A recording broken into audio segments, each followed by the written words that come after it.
excuse me. Wait, are you twins? We are. Ladies, are you twins? Yes, yes, we are. Okay, my mother and her mother gave birth at the same time, but in a different country. I see, I see. Yes, I was born in Cuba and she was born in Philippines, but we have the same It's birth. like giving Latina. Yes. Giving Latina. Sister from another parent, no? Yeah, yeah. You look the same. You're twins. Fernandez, Gomez, maybe I'm a Latina. Yes, she is.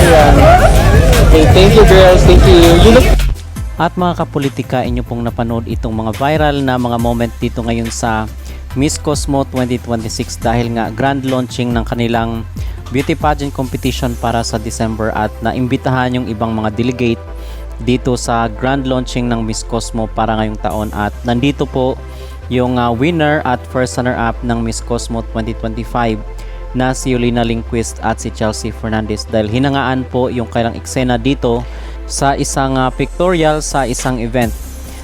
So sabi dito sa post, while taking pictures of everyone, Yolina noticed that Chelsea wasn't wearing her sash and crown. So she reminded the team to get them for her sister. Chelsea was like, no need, but Muok still took the initiative to help put the sash and crown on her. This is exactly what I love about Miss Cosmo, the genuine sisterhood. They don't just celebrate each other on stage, they actually look after one another behind the scenes. I also appreciate how Miss Cosmo organization continues to give the reigning queen and runners-up the attention and care they deserve. Sana every edition of Miss Cosmo we get to witness more moments like this because at the end of the day, the crown is beautiful but the sisterhood behind it is even more beautiful. So hinangaan ng mga netizen, mga kapolitika, itong moment na ito na sa isang pictorial is hindi po nasuot ni Chelsea Fernandez yung kanyang sash at yung kanyang corona at tinulungan siya ng mga tao dito sa kanyang paligid, particularly itong reigning queen na si Yolina Lindquist at yung si Muok, yung first runner-up sa Miss Cosmo 2024.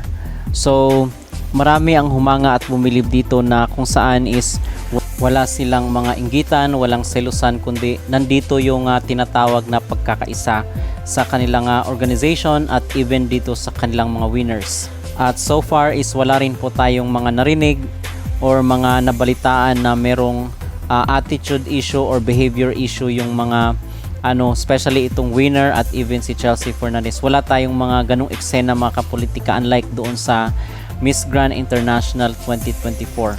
At dito sa Miss Cosmo is makikita natin na harmonious yung kanilang mga relationship at walang iskandalo ng pagiging attitude problem. And speaking of attitude problem, mga kapolitika, naalala nyo ba yung sa Miss Grand Myanmar sa 2024 kung saan is 'di ba na hindi niya matanggap yung kanyang pagkatalo doon sa sa Miss Grand kasi expectant siya na siya yung koronahan or magiging winner nung time nila Rachel Gupta. So nandito na naman po siya sa Miss Cosmo itong si Thai Sunyen na nag-training pa dito sa ating bansa.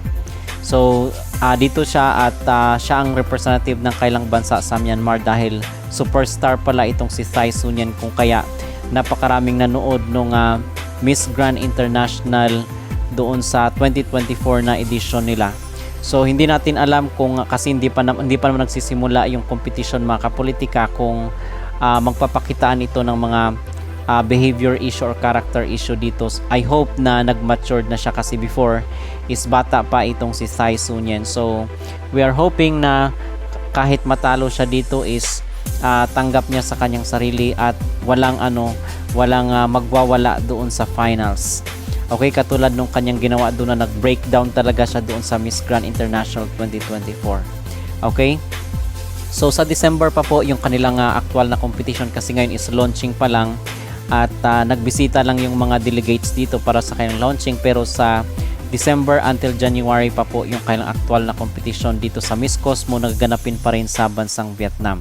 So sa Vietnam naman mga kapolitika ang competition and we hope na sana is hindi maapektuhan ang laban ni Bella Ismael, mo especially na hindi siya naka-attend dito mga kapolitika sa kanilang grand launching kasi itong Miss Cosmo is iba ito sa ibang beauty pageant competition. Bawat activities nila, bawat mga event ay kinakailangan mag-participate ka dahil pag hindi ka nakapag-participate, most especially ito na inimbitahan si Bella, hindi siya naka-attend mga kapolitika. Hindi natin alam kung losing points na ito para kay Bella Ismael kasi naalala nyo kay Atisa Manalo na hindi siya naka-attend kasi nga na-injured siya di umano doon sa Miss Cosmo 2024. So hindi siya naka-attend kung kaya na minus si points siya doon sa mga sa mga judges, sa hurado, sa organization itself. So sana is hindi ito mangyari kay Bella Ismael kasi hindi pa naman nagsisimula yung actual na competition mga kapolitika, di ba? So yun lang po ang ating masasabi at pag-reaction. Sa pangalawang part naman po ng video is nakita nyo rin po itong pambato po ito mga kapolitika ng Miss Cosmo Cuba 2026. Siya ay si Vanessa Villarreal at kamukha siya actually ni Chelsea Fernandez at ang sabi nga ng mga netizen ay long lost sister niya daw itong si Miss Vanessa Villarreal na pambato ng Cuba. So siya ang representative ng kanilang bansa at marami sa mga netizen nakapansin na mabait itong si Miss Cuba. In-approach niya pa talaga itong si Miss Chelsea Fernandez dahil magkamukha daw sila. So magkamukha naman talaga sila at medyo matangkad lang itong si Miss Cuba at medyo matured yung kanyang mukha pero medyo may similarities, medyo may pagkahawig itong si Chelsea at itong pambato na isang Latina. Okay, so yun po yung mga latest na ganap dito sa Miss Cosmo at dito na nga po yung mga delegates na naimbitahan nila at unfortunately wala po itong si Bella Ismael dahil na-report natin na meron silang mga prior commitment na hindi na di umano pwedeng i-cancel. Meron namang iba nagsabi na kabakasyon lang daw itong si Bella Ismael at itong si Enzo Bunuan. So hindi natin alam kung ano ang totoo.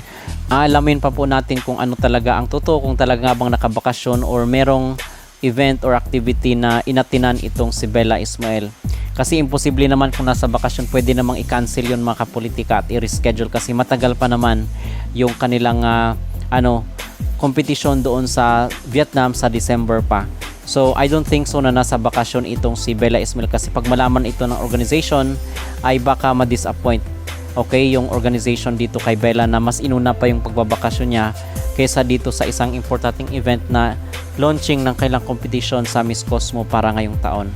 Okay, at so far mga kapolitika, yun po ang ating latest na update dito pa rin sa Miss Cosmo 2026. So ano po ang inyong masasabi at pag-reaction dito mga kapolitika? Maapektuhan kaya ang laban ni Bella Ismael dito sa Miss Cosmo gayong hindi siya naka-attend mga kapolitika sa kailang grand launching ng kanilang competition para ngayong taon? Mag-comment down below at huwag kalimutang mag-like at mag-subscribe na rin kayo dito sa ating YouTube channel. At maraming salamat po pala doon sa mga nagpalipad or nagbigay ng super chat dito po sa ating mga video.